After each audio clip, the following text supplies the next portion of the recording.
Raise your hand if you trust the people behind the current border crisis here and the Afghanistan debacle to properly vet each and every one of these people. The fact is, we've already seen potential bad actors nearly slip through the system. Is there any reason to believe that the vetting is actually being done in accordance with U.S. law?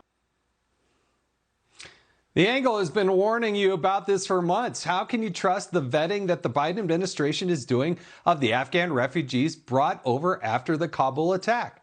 The answer, as Laura has said many times, is that you can't, even though the president said this. Planes taking off from Kabul are not flying directly to the United States. At these sites where they're landing, we are conducting thorough scrutiny, security screening for everyone who is not a U.S. citizen or a lawful permanent resident. Anyone arriving in the United States will have undergone a background check.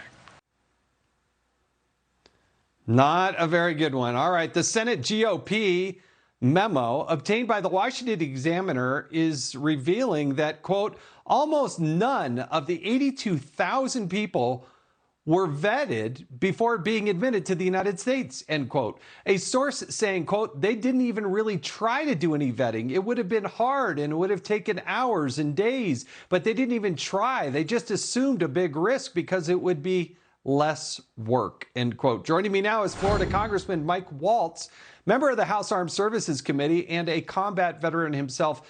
Congressman, first of all, thank you for your service to this nation. But this revelation by the Washington Examiner in this GOP memo in the Senate saying that almost none of the 82,000 people were vetted. I mean, come on, that's exactly the opposite of what the president and Secretary Mayorkas, by the way, had promised us. Yeah, Jason, look, you know I've been one of the strongest and loudest voices that we had to take care of our allies, we had to get Americans out, and we had to stand with those who stood with us for so many years to defend our flag.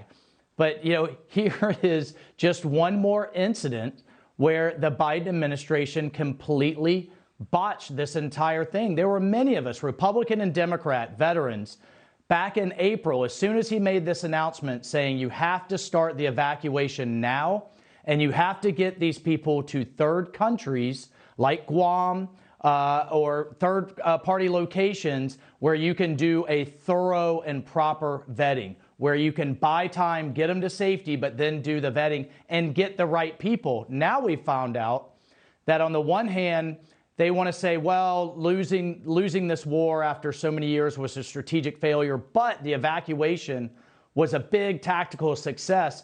Now we're finding not even that was a success. They didn't get the right people out.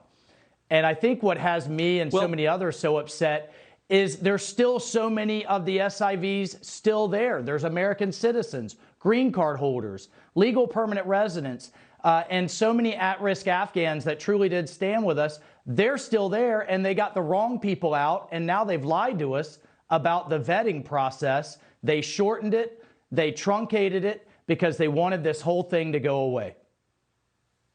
Well, and then they just started dispersing people into the homeland. Look, there are some legitimate people who are great help to the United States military, and them and those families should be well taken care of. But the vetting, the way it's supposed to look like, was not even close to the way it could have been done. They could have done it months in advance to start if they knew they were taking them out. But that's not what's going on here, Congressman.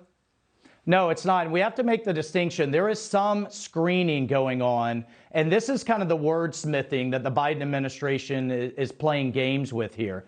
There is some very basic screening where you're running people's names and identities and fingerprints against our databases. But this thing was so chaotic. It was such a mess. A lot of them had no IDs.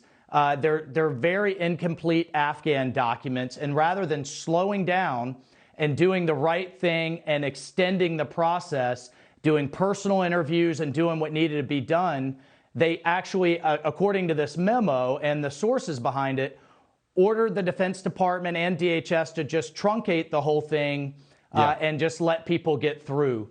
Because again, I think they wanted out of sight, out of mind. Let's get this off the headlines so they can move to, you know, their Build Back Better, their socialist agenda, and things they really wanted to be focused on.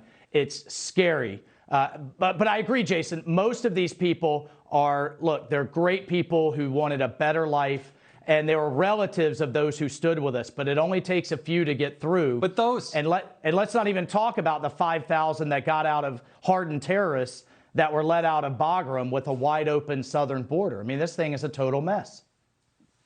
Yeah, no, we could have clearly had fingerprints of those who had helped us as translators and whatnot. Congressman, thanks for being on top of it, and thanks for joining us on the Ingraham Angle. We do appreciate it.